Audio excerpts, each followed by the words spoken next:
मेरे प्यारे बच्चों, हम यहाँ पर एग्जाम्पल 54 देख रहे हैं और क्वेश्चन में गिवन है consider a situation as shown in figure. यहाँ पर हमारे पास में एक व्हील है जिसके ऊपर एक थ्रेड हमने या स्ट्रिंग बांध रखा है, ओके, रैप्ड कर रखा है, उसके ऊपर लपटा हुआ है और यहाँ पर हम इसको खींच रहे हैं, okay.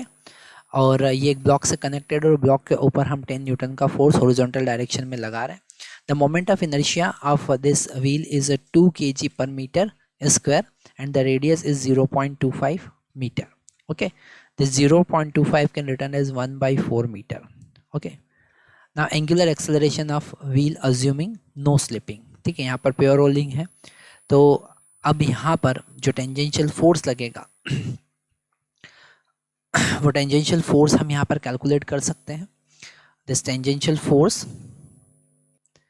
Will be equal to tension. इस स्ट्रिंग में जो टेंशन डेवलप होगा वही टेंजेंशियल फोर्स यहाँ पर लगेगा।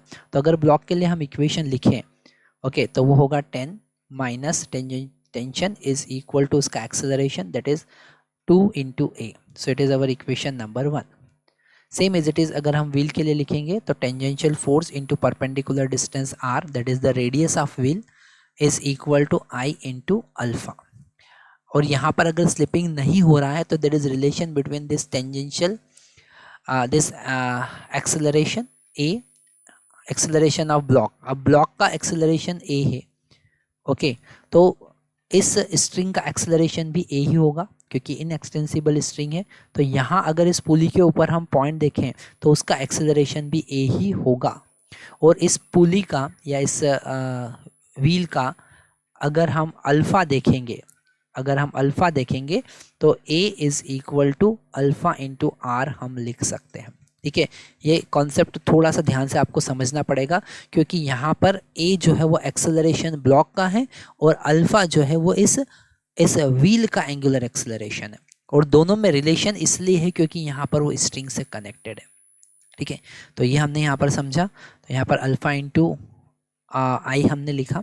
सो this tension T into R is equal to, इसको हम लिख सकते हैं, I का वैल्यू यहाँ पर 2 गिवन है, सो 2 इंटू अल्फ़ा को लिख सकते हैं A divided by R।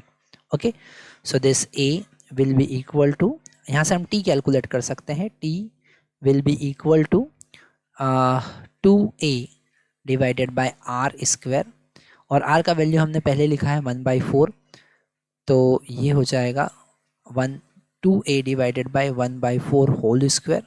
Okay, तो यहाँ ऊपर मल्टीप्लाई होगा, सो इट विल बिकम 32A। ये हमारा आया टेंशन। इसका वैल्यू हम यहाँ फर्स्ट इक्वेशन में पुट करेंगे। So 10 minus 32A is equal to 2A, so 10 is equal to 34A। So A is equal to 10 divided by 34 metre per second. Okay, अब हमको अल्फ़ा अगर कैलकुलेट करना है तो हमको पता है it is A divided by R। Okay, alpha का value A divided by R है, मतलब 10 divided by 34 divided by 1/4, so it will be 40 divided by 34। आप 2 से यहाँ पर कैंसिल कर सकते हैं, तो 20 डिवाइडेड बाय 17 रेडियन पर सेकेंड हमारे पास आंसर होगा। Okay, second square. ठीक है, यहाँ पर भी जो एक्सेलरेशन होगा मीटर पर सेकेंड स्क्वायर होगा, थोड़ा सा यहाँ पर ध्यान रखना है, ऐसी गलती हमें नहीं करना है। तो यहाँ पर हमने जो क्वेश्चन देखा वो एक लॉजिकल क्वेश्चन था कि कैसे जो लीनियर एक्सेलरेशन और एंगुलर एक्सेलरेशन का रिलेशन हम यहाँ पर देख रहे हैं, वो एक बड़ा इंपॉर्टेंट पॉइंट यहाँ पर हमको समझ में आता है। इसी टाइप के और क्रिटिकल क्वेश्चंस देखने के लिए आप हमारी वेबसाइट पर विजिट कर सकते हैं, जिसका लिंक डिस्क्रिप्शन बॉक्स में गिवन है।